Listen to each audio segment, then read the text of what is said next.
What is wrong with the Cavs and the Warriors? Are the Magic for real? Can the Pistons make a breakthrough this year? The only question left is, say it with me, you win.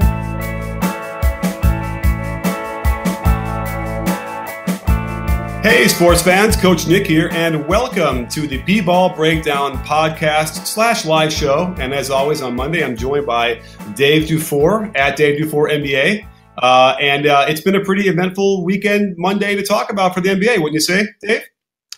Yeah, absolutely. It was a busy weekend, and those are always good, right? Busy weekends are always good. This morning was also very busy. I suspect you had nobody banging down your door and searching through your papers. No. As far as I know, I'm not mentioned in the indictment documents. All right, good. Although, I do have my suspicions about you being a spy as it is anyway, so that'll have to be borne out. Listen, you speak a little bit of Russian, you travel around the world, and all of a sudden everybody thinks you're a spy. Like, this is not anything new to me. I've been dealing with this for a while, Mm-hmm. Yeah, I would expect you to get more scrutiny as well on that. So, let's talk a little bit. Let's scrutinize some teams in the NBA that have had a rough start of the season because it was strange. I tweeted it out on Saturday that both the Magic and Magic in the East and the Grizzlies in the West were number one in the conference after 5-6 games, which is pretty crazy. Which also means that the Cavs and the Warriors are kind of down low and struggling. So, what do you make of these two teams, the two finalists the last several years, struggling so much to begin? Well, with the Warriors, we can basically just throw it out, right? It is. Steve Kerr, again, with the screwy rotations. These guys are not really interested in playing these games. And I haven't seen anything that's too troubling, except for the effort, right? For the Cavs, it's the same thing that you and I kind of railed about last year, where their defense is terrible, and it only got worse. They got older. Their best players are in year like 14 or 15. That's troubling. LeBron still looks like LeBron, which is great, but he doesn't look totally engaged. And so, right. Take that and less shooting. Less engaged, but he's still like getting triple doubles and he's still filling up the stats, but it's a bit empty. The thing I noticed, I'm going to do a video on this, is like the defense is bad. So they're ranked 27th right now in defensive rating, but guess what? The Warriors are 28th. Like, that's unheard of. It's crazy. But the thing I noticed with LeBron is, it's fair to say that he's conserving energy on the defensive end. Is that fair? That sounds about right. But then there's been a lot of sloppy offensive possessions. One that stands out to me yesterday, he was like just going behind his back and lost the ball. And that's just not normal LeBron James behavior. We're used to seeing him be incredible at all times and nearly perfect, especially on the offensive end. And then the traveling thing has just gotten to the point where it's laughable. It's a joke, right? Like, I think in the Warriors game last night, the Warriors-Pistons game, there were like 3 or 4 travels called. Yeah. Has LeBron been called for a travel this year? I know he has done it multiple times. Last night possibly being the worst, where he took 6 steps in the lane. Yeah. It's just insane. Right.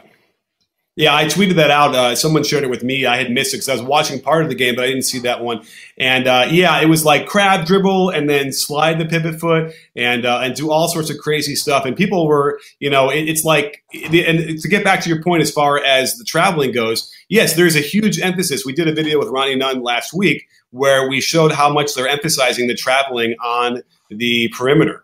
And so it's like it clearly is a thing. Now, that said, in defense of maybe the referees and their focus, maybe they don't call the one on LeBron, A, because it's LeBron, but B, because he's in the lane. And it's not that like shot fake, try and spot up and then attack the basket, which is where they're calling all these travels now. But still, it's pretty bad. It's been very bad. And does this go under, do we file this under sort of star treatment for LeBron? Is that what the non-traveling calls are? I mean, but Steph Curry got called for a travel, right? Like, so I don't think that you can say that. I think it's just that the referees, like, he must be just really good at it. Let's put it that way. But like when you're watching on TV, we have a great angle and we can see all this stuff. But that one last night was just so obvious. I couldn't believe it was called. I mean, It was brutal. But anyway, yeah, back to like the team struggles thing. I'm not worried about the Warriors at all. This could be the season that the Cavs don't make the finals. I mean, like I know we said that last year, and LeBron did LeBron things, and I expect probably something similar will happen this year. But I just feel like they got worse this offseason. Losing Kyrie turns out is actually a big deal. It absolutely is, and not having Isaiah Thomas. Now, very briefly, in our little queue, we have some people in our show right now who are part of the Shindig.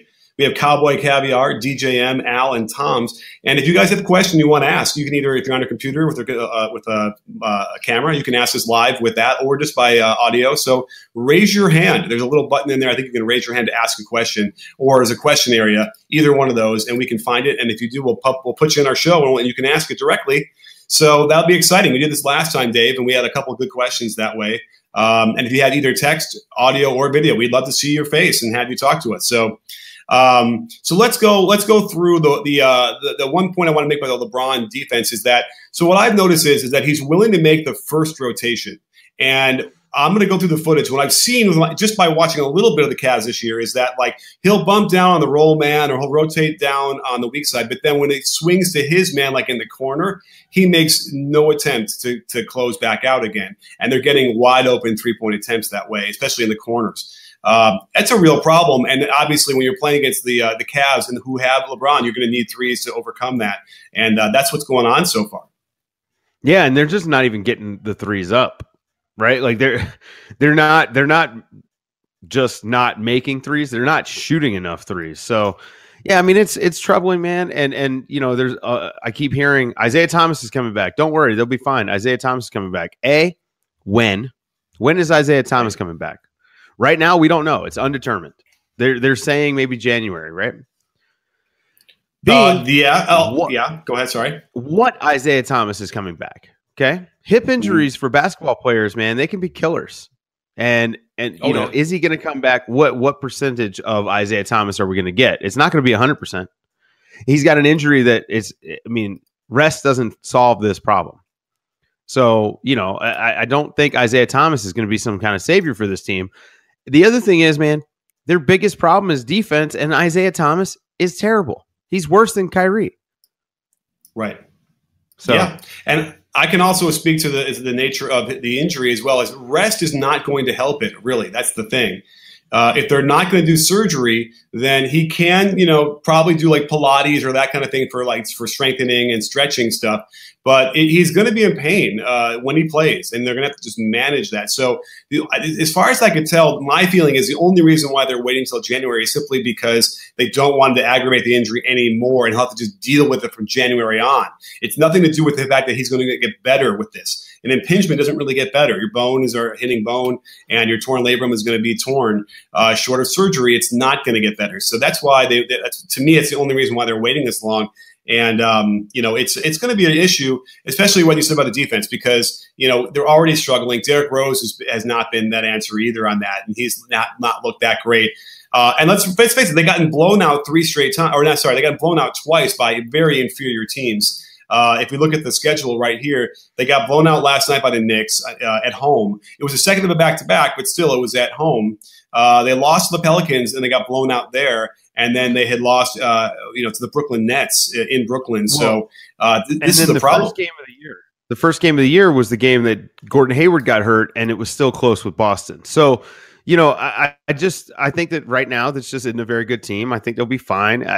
They still have to be the favorites to make the finals just because of LeBron. But at a certain point, like he just cannot do it alone. Someone else has to do something. Yes. What was the tweet he had or whatever? The quote was he needs reinforcements. He needs something. I can't remember what he was saying last year, right?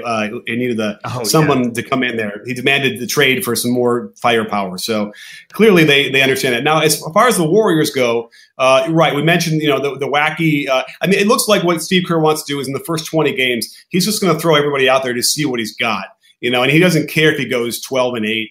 Or whatever that's going to be. The best center on their roster that's not Draymond Green has been inactive for the last 2 games.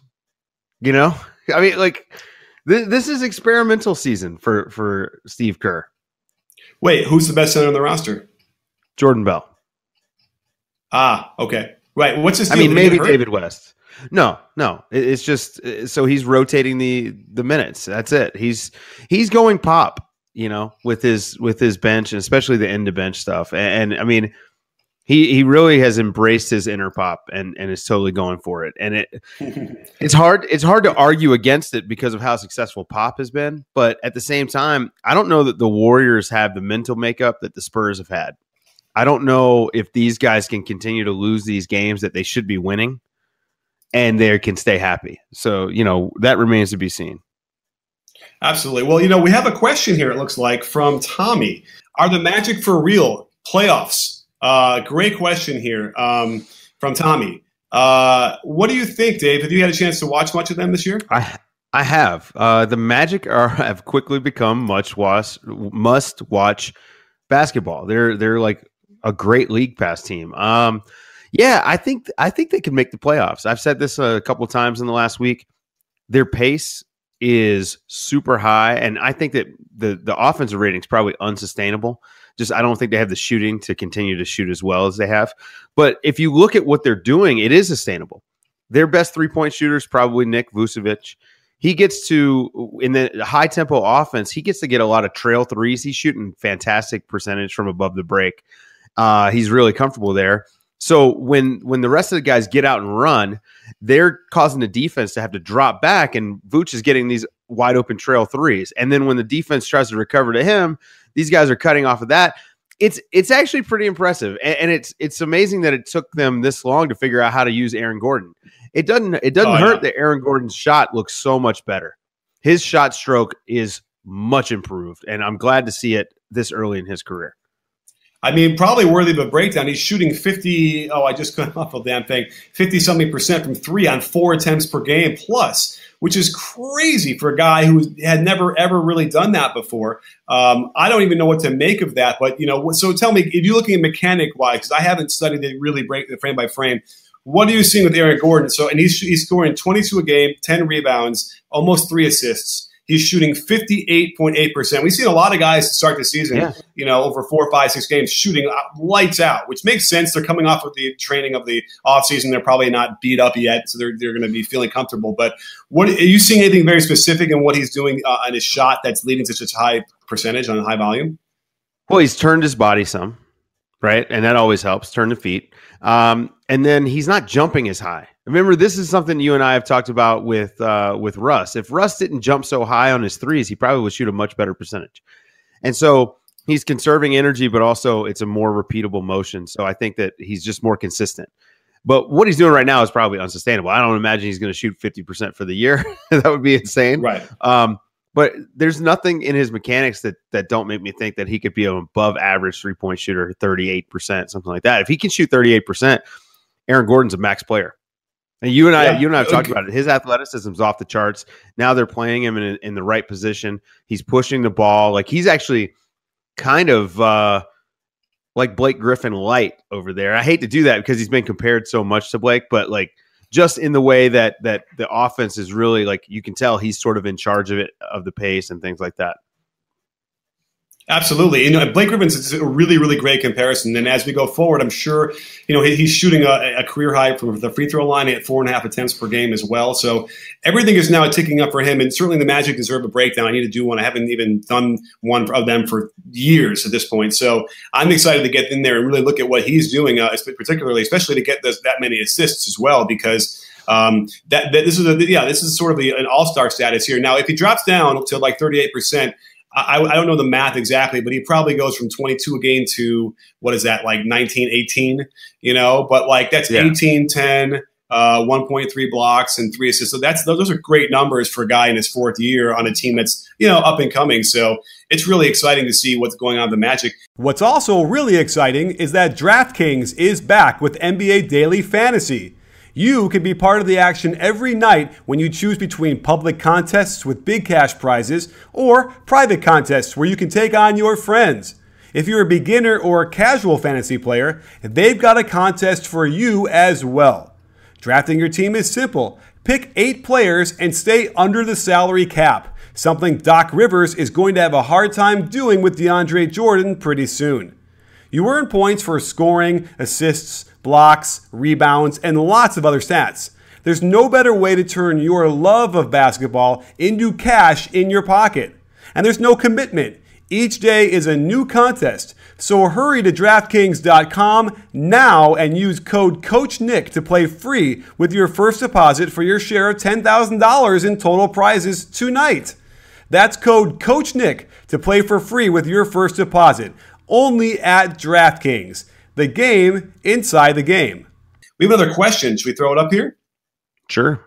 Let's do this. Cowboy Caviar asks, were either of you guys expecting Kyrie to maybe carry more of an offensive load in Boston than he has? And by the way, let me throw this in there. If you join us with the link, if you go out to my Twitter account, you'll see we've done a bit.ly for this that you can ask a question in our shindig, and it'll go right up on the screen for you. So check that out if you can and ask some questions. You can do it with video too. So let's go back to the question. Kyrie, Cowboy Caviar wants to know if we expected him to do a heavier load than he is. I think a lot of people did. I'm trying to pull up his usage. I mean, his usage is at like 29%. That's a pretty heavy load for the Celtics. You know, they aren't normally so dependent on one guy. So it's a pretty heavy load. He is taking how many shots per game? He's taking almost 19 shots a game, which is last year he took almost 20 shots a game. So it's a pretty heavy load. He just isn't performing as well as people would expect. He's shooting 41% from three, but only 47% overall. So I think that that's really actually the difference. He's not. He's shooting 32% from three. Oh, yeah. My bad. What was I looking at? I was looking at 2 overall. Sorry. Yeah. Sorry. 32%. Thanks. From three. So he's just not shooting as well as we expect. And so I guess it looks like, you know, he's not shouldering much of a load, but I mean, nearly 30% usage rate. That's pretty high. Yeah, absolutely. And, you know, you keep seeing little bits of evidence of him getting it and like facilitating. His assist numbers are not up when I thought that they would be. He started the season up, with 10 assists, and it looked like, oh, he's going to start getting 8 or 9 a game, like, you know, as opposed to the 5.5 he was getting in Cleveland. But it's kind of right back down to that 5.7 mark where he's always been. And, you know, I think that's just sort of a function of dealing with, you know, Jaylen Brown just sort of getting – I had to imagine there's got to be a number of blown assists for him as well.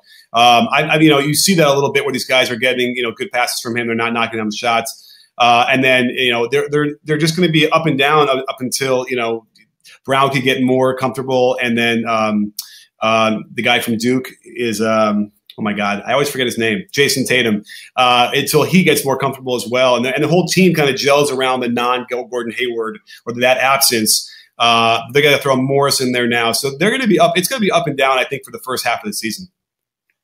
Yeah, it'll be fine. You know, their abbreviated training camp was all about integrating Gordon Hayward and Kyrie Irving. And then in the first game, Gordon Hayward goes out. So, you know, take him a little bit to kind of reconfigure things. I would love to see his usage go down a little bit, but his efficiency go up.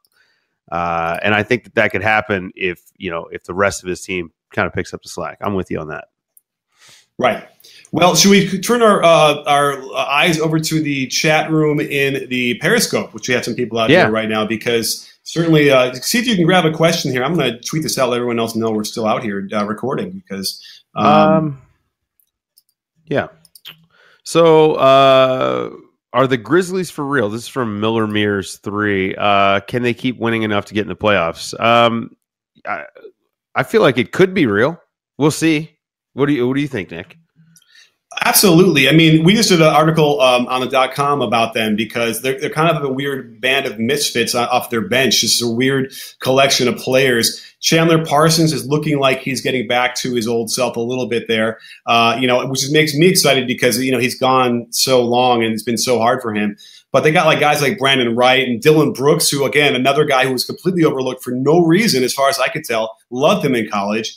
Tyreek Evans, Mario Chalmers. It's a strange world of lost toys, and they're actually doing well and keeping this thing together around the two stars, Gasol and Conley. And so they are, this is a team that definitely could compete. What I find so interesting is that they've been able to maintain their identity, that grit and grind identity, for so long through 3 different coaches and a roster's turnover and all these different things. And yet there they are, and they still play the same way, even without like Tony Allen there. It's crazy. Yeah, it's impressive. Let's see. How about this? Katie the Kid asks if we could give the Pistons some love. You know what? This is something I wanted to talk about today. The Pistons have looked really good for a variety of reasons. Tobias Harris is looking like the guy we all thought he could be 2 years ago. Andre Drummond hitting free throws, looking pretty good on defense. Reggie Jackson looks healthy. Guys look happy to kind of be playing together. Stanley Johnson's been great on defense. I'm impressed with the Pistons, man. I think that they're looking really good. Avery Bradley doing Avery Bradley things, just what he does. By the way, another guy, he's shooting 46% from 3 on 4 attempts per game. Again, like I have to look at the overall league average. I have to imagine it's higher than it normally is because all these guys are shooting so well from 3. Even Tobias Harris. I mean, I am blown away right now. He's shooting 46% on 6 attempts per game from 3-point land, which is crazy. So again, that's not sustainable either. I don't think for him necessarily, but when you get a healthy Reggie Jackson, he had a huge 3 right over Durant last night in the game against Golden State. It was really impressive. Yeah. And so, they're getting good production from the guys they need. And Reggie is now healthy again and giving he'll give his 16, 17 a game and 6 assists or 7 assists per game. So that's what you're going to get from him and just be a tough guy to guard. So, listen, it was funny. We had a big podcast last week with Chris Oliver, who had gone to 4 different practices during training camp for multiple days on 4 different teams. And the way he compared the Pistons to everybody else was like Stan Van Gundy was out there and he was just coaching and really like teaching the game and helping people learn how better to, execute and how to get better. Whereas the other teams like the Cavs, and it shows, didn't really do much at all. And I know veteran teams, they already have a shorthand or whatever, but it definitely sounded a bit unimpressive. If you haven't listened to that podcast, you should, because it is really, really good as far as, like getting insight into what it is to watch a real NBA practice and what that's like. So I think there's no doubt why they're starting out so strong. The only question is, can they sustain this and lead this to them in the playoffs? What do you think, Dave? Yeah, I mean, I guess we'll find out, right? Like, because I think they'll make the playoffs in the East. Can everyone stay healthy for the whole season? That's going to be the big trick with them. I guess we'll see. We're getting a lot of requests in the chat to talk about Oklahoma City. Do you have a take on OKC? Well, are we surprised that it's been a struggle so far? No, I'm not at all. And not, this is not a negative thing. I just think it takes teams a little bit to figure it out, especially, Melo and Paul George are kind of getting into new roles. And so is Westbrook, for that matter. Westbrook's been really good. He's been really good. Yeah. Locked in on defense even. I've watched him quite a bit. His off-ball defense has been much better than in years past. And he's getting rebounds, but they're part of the scheme now. He's not leaving his man to go rebound. So that's been really impressive. I think he's been better so far this year than he was last year because he's playing. I mean, it's team concept basketball that he's playing, and he's performing so well. Shooting the ball really well from 3. And if that can be maintained, then it's going to make it easier for these other guys to kind of pick their games up. But I'm not surprised. It takes a little while to figure things out. Right, and a quick snapshot of the production right now is Russell Westbrook has taken has cut his points per game quite a bit, which makes perfect sense with Melo and George. And yet he's still averaging a triple-double, and he's shooting really well from 3, and he's kind of cut down the threes as well, which has been really important for him. So Carmelo is averaging 24. Paul is averaging 20. And guess what? Steven Adams is averaging 14.5 and 8 rebounds. So if you were to come to me and give me those numbers for the season, I'd say, great, that's exactly what they want, especially when you look at their 3rd ranked in defense so far and through 6 games. and they're 11th in offense. So it's like there's got to be an adjustment here as these numbers start normalizing, where they're going to win more of these games. It's a little bit. I think there's a little bit of an anomaly when you're playing that well. We do know that the Minnesota game was a loss. That was sort of a wonky ending that maybe shouldn't have gone against them that way. And then another close loss to the Wolves as well. So I think once they get away from those couple losses there, they'll get back to winning their 60% of the games and be third in the conference. Yeah, I think they're going to be fine. Let's see. Would you rather have have in the? We have a question in our shindig, so let's do that. So publish. This is Tom's asks. What do you think about Dwight Howard so far this season? It looks like he is back in some good moon. Do you think he can keep it up? Interesting question. Have you got a chance to put some eyeballs on Dwight this year? Yeah, Dwight's looked really good, man. If he wasn't shooting like 25% from the free throw line, we would all be really noticing. But his rebounding has been fantastic. His defense has been really good. Again, Steve, you and I talked about this before the season. Steve Clifford knows how to coach defense with a guy like Dwight. He coached Dwight in Orlando, right? So, he knows what he's doing. He knows how to use Dwight within Dwight's kind of, the scope of his game. Offensively, still don't love some of the stuff he's doing, like, trying to post up and things like that, but whatever. Defensively and on the boards, he's been fantastic this year. And I think he can keep it up. I think he can. Now let's see though, at what point does he start to annoy his teammates? I've already seen some stuff where, you remember in preseason when he went coast to coast, right? Well, now he started bringing the ball up after defensive rebounds some, and you can see his teammates already being like a little annoyed by it. So that guy just must be a real asshole in the locker room. I mean, people must just really not like him, because to get that annoyed that quickly over something so innocuous is, that's something. Right. Well, here's the thing. I think he's probably got a smile on his face. So it's almost like whatever, issues, it's sort of like backstabbing issues behind the scenes. You know what I mean? I feel like, on the surface of it, he probably is nice and trying to be nice, even though he doesn't, the actions don't always match. The thing I'd be watching for is with those post-ups is the turnover issues he's had. And he's averaging a career high right now per game at 4.2. That's way too high for a center. Even for a center who handles the ball a lot. 4.2 is way too many, especially when he turns them over in the post area when you're supposed to be down there getting a good shot at the basket. So that's the issue you're going to see there. That's going to hurt them to some degree. But overall, you're right. I mean, his numbers are good, and you can't argue too much with what's going on there. And if you look at their let's see, their record right now is 2-3, so it's not like they're gangbusters, but it's there's something happening there. I won't disagree with. Yeah. Do you got any thoughts on Oladipo? That's another thing that keeps popping up in the chat. What do you think about Oladipo? Well, here's the thing. I was looking at his numbers. I actually haven't had a chance to watch what he's doing. I have to admit it. For some reason, Indiana just isn't on the top of my list. How about for you? Yeah. I've watched him a little bit, and he looks confident. That's number one, right? Like, he looks confident with the basketball. The numbers are pretty good, but it's early. A 575 effective field goal percentage, 25 points a game. His usage is 31.5%. That's like superstar level usage, and he's making the most of it. I think he's been pretty good.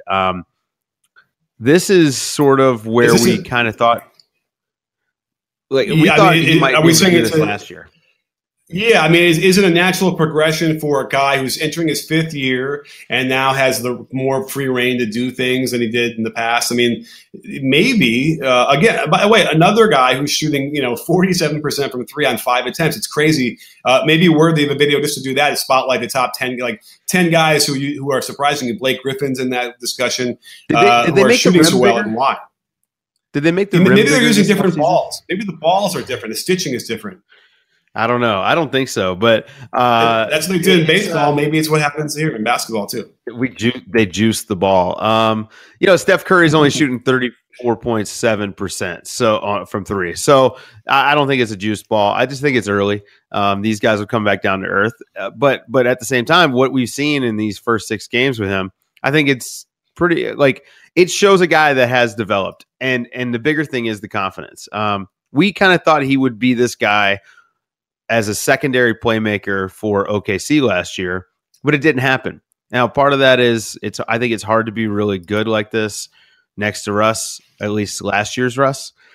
But Orlando cut bait on him a little too early, right? Like they gave up on a lead guard needs time to develop. It's just how it is. It takes him 3 or 4 years to kind of figure things out, figure out, pace and how to even run a pick and roll, put a guy in jail, things like that. We're seeing all this stuff from Oladipo. The other thing, I mean, his shooting just looks so much better. And I don't know if this is confidence or just better rhythm or if he really put in a lot of work. I haven't broken down his mechanics to see how it compares to last year or the year before. But the biggest thing I think is just that he's not playing spot up. He's got the ball in his hands and able to develop a rhythm. So, yeah, I mean, I'm encouraged by Oladipo. I love that Indiana's getting out and running. I think that's what young teams that lack skill should do. So it's working for Orlando. This is what the Nets do. Get out and run and put the pressure on the defense, and then also you get extra possessions, unless that other team is also gonna match your pace, which most teams aren't. But if they do, okay, well then now they're playing your game and they're playing right into your hands. So I think it's smart. I never would have thought that Nate McMillan was the guy to run a fast paced offense, but hey, here we are. That opening game where it was 140-131, man, that felt like old school basketball. Oh yeah, and yeah, they're fifth in pace and they're pushing the ball. So you're right, and then there's a comfortability, I suppose, is the word, with Oladipo having the ball in his hands more compared to what it was like in OKC, for instance.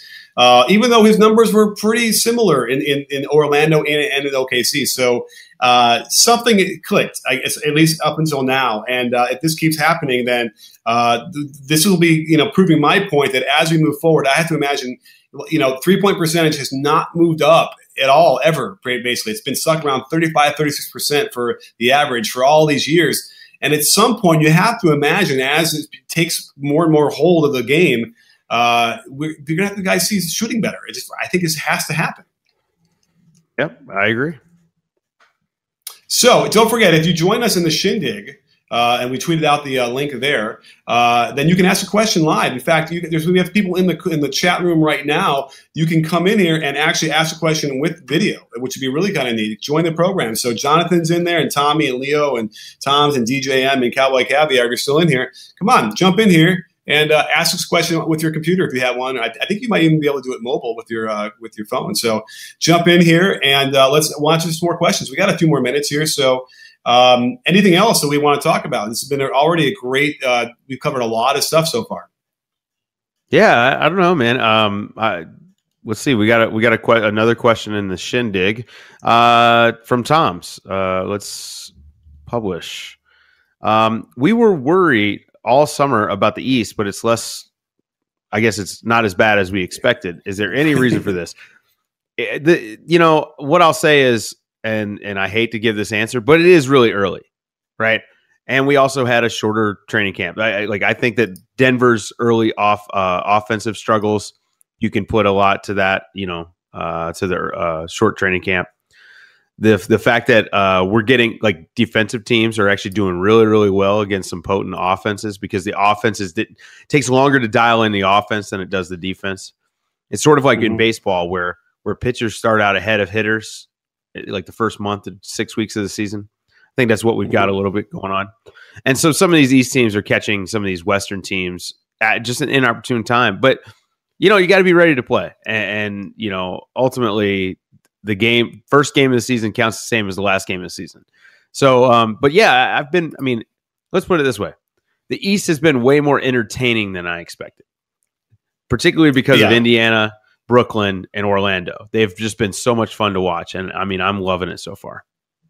Me too. Brooklyn is another big one. We did a great video with Spencer Dinwiddie, the hero of the game against the Cavaliers, where he broke down some of the key plays that helped them win.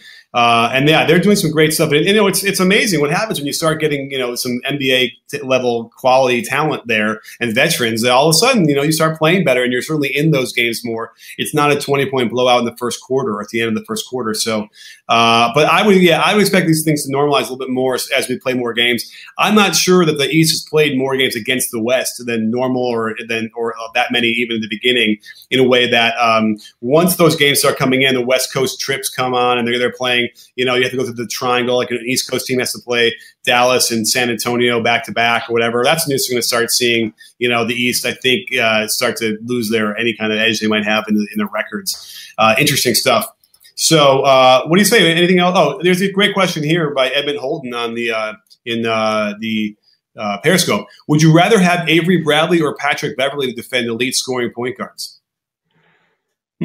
Probably, I don't know. That's tough because they're both really, really good at what they do. Avery Bradley is a little bit longer, but I think Patrick Beverley gets guys out of their comfort zone, right?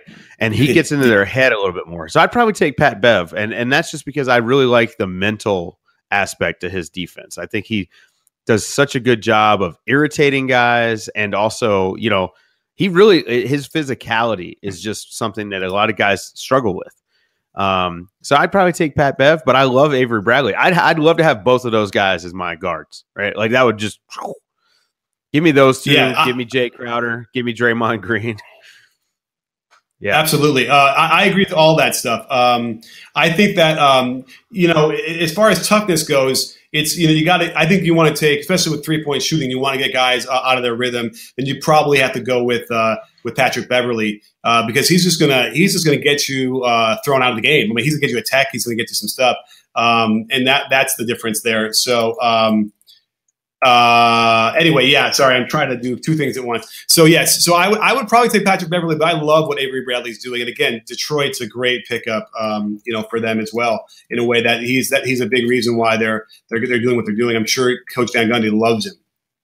Yeah. How about one last question? Okay. We got, let's see. Oh, we have one in our shindig here. Yep. Let's do it. You got it? Yep. From Leo. DeAndre Jordan was in trade talks. Do you think they flip him before the trade deadline? Could the Clips get anything of worth at that point and more than last season? I guess, do you see anyone that could take them to the next level competing? I love DeAndre Jordan. I think flipping him right now, even though he's going to be a free agent this summer, would be a mistake for a team that's trying to compete. If I were them, I'd be trying to re-sign him. Keep him around, right? Good culture guy, yeah. Good defender. He really him and Patrick Beverley as your point of attack and your guy at the rim, that's huge for them. It allows them to play Gallinari at the 3, right? That's the only reason they can get away with that. So, and sometimes Blake at the 4. So I did read about from Zach Lowe where they said that they tried to make the trade for Clint Capella. That's Daryl Morey really being interested in DeAndre Jordan. I mean, I know that he really likes him a lot. So, I would be hanging on to DeAndre Jordan. But if he's not going to re-sign, then you need to trade him. You can't lose a DeAndre Jordan for nothing. Yeah, but here's the problem. You can't afford to pay him like $27 million, whatever he's probably going to end up getting on the market. You can't do that. So, no matter what, you can. Here's my take on that. I like DeAndre. He's a good rim protector. He can, alley-oops, and he can set screens, do all that things. But you could find a guy to give you 74% of that production for $3 million a year or whatever, $6 million a year. Sure. And so that's really when you start getting that Moneyball feel where it's like, well, what can you get? What version of it can Willie Reed give you 75% of him for nothing? Yes. I mean, I would think you can. So I don't think that's a problem. It's a real dilemma that the Clippers are going to have to deal with. And I don't know. Do you have faith that they're going to be able to execute something that's going to be smart around him? Well, I mean, Doc Rivers is no longer the GM, right? So we know that he's not going to make a trade for KG. He's not going to trade DeAndre Jordan to TNT for KG, right? So we know that's not happening. With that being said, I don't know. I mean, what's the market, right? Like you just said, we're seeing NBA centers, traditional centers, go the route of the running back in football. You can get them late and they can come in and do stuff. I mean, Jared Allen is a good example, right? He was like the 22nd pick or whatever he was, and he's probably going to be decent by year 2, year 3. So I don't know. I mean, there's a lot of centers out there, and there's not much of a market for them. So I'm not positive. I wouldn't have hated the Clint Capella trade for either team. I think DeAndre is more ready to contribute to a championship level team, but Clint Capella's pretty damn good, and he's coming along quickly. So, you know, I don't know. It's tricky. I doubt anything happens. I would guess that DeAndre Jordan stays. Him and Blake are really close. Blake just signed a 5-year deal. I would assume that they keep DeAndre around.